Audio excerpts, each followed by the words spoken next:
we are going to make chapatis, and this is a demo for chapatis. I have fresh durum flour. It's a little bit yellower than the Indian durum flour, but I like it because it is organic. It is from Azure Standard, and this is Azure Standard organic durum. I buy 25 pounds at a time, and it's absolutely wonderful. And they have it in season, so I just snap it up. So I put in about 2 cups of durum into this. This is how you knead it. You don't have to knead it like you knead bread, so you don't have to release gluten.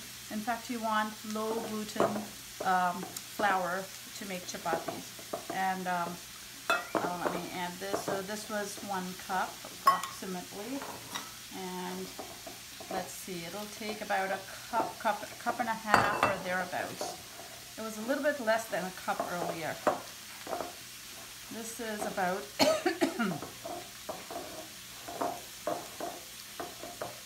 another cup. It's going to vary. The amount of water you add to your flour is going to vary. This is a little bit soft, too soft for me, so I'm going to add a tiny bit of flour to it to make it a little bit tighter. But it's very important to see the durum, to see how the kneaded dough should look. This is a low gluten dough, low gluten bread, I think under 10% bread flour, chapati flour. And so this is how it looks when it's kneaded. I'm going to let it rest for about 5 minutes. This is unleavened bread for people who are allergic to yeasted breads, for people who have an overgrowth of yeast or yeast infections. This seems to be a bread that they can easily digest. I've seen very few people unable to digest chapatis. The other thing is chapatis are made on an open flame, and so perhaps that increases their digestibility by quite a bit. And once it has rested, we'll start to make a few chapatis. Hello, so now we're making our chapatis. And what I did was I took a little glob out like that. I'm going to put it into all-purpose. This is organic all-purpose flour. I would use unbleached. Unfortunately, this is what I found in a hurry in the grocery store. And this is how you roll them out. This is completely unleavened bread. It's durum wheat, so it's relatively easy to digest.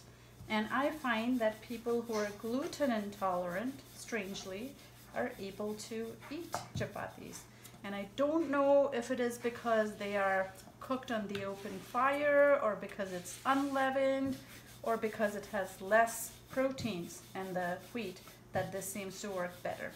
I, for myself, was raised on chapatis. My children were raised on chapatis, and we don't feel like we've eaten food until we have a couple of chapatis, even if there's a break of a couple of days.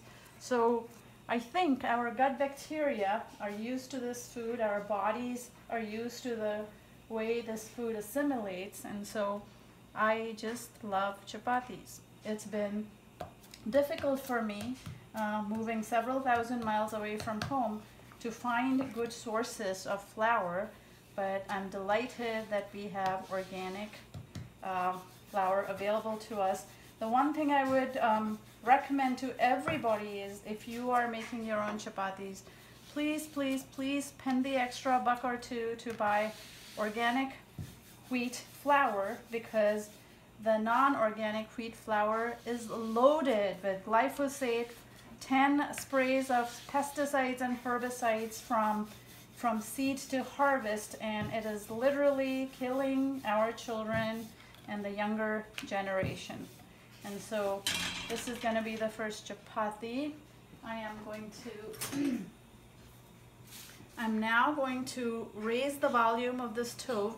This is, I believe, a 12,000 BTU stove, so it needs that kind of heat to puff it up. And when you put it directly on the fire, that's when the magic happens.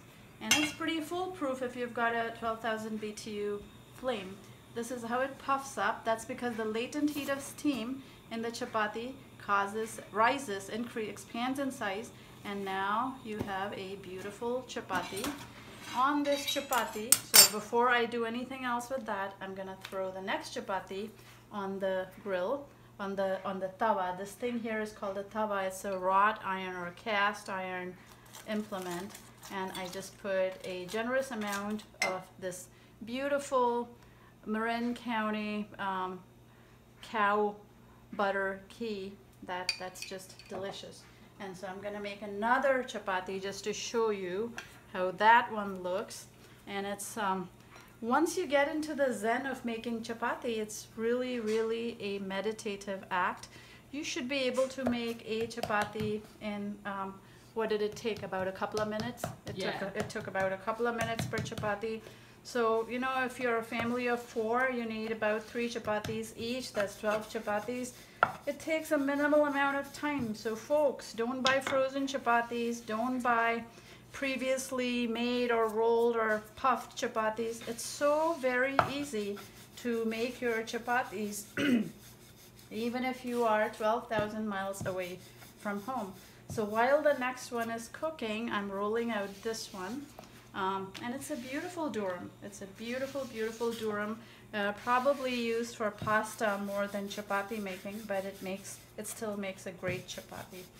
So while this chapati is rolled out, the other one, this one, is now ready and maybe a little bit overdone even. And I'm gonna put it on the open flame, and there it rises.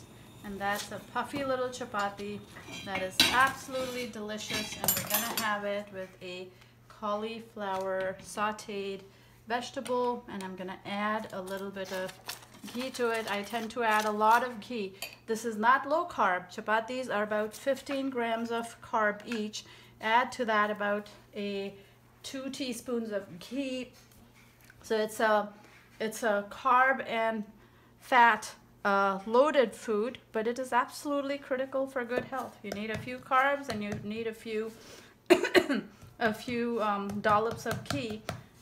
This digests really well. Sick people can eat it, and I cannot live without chapatis.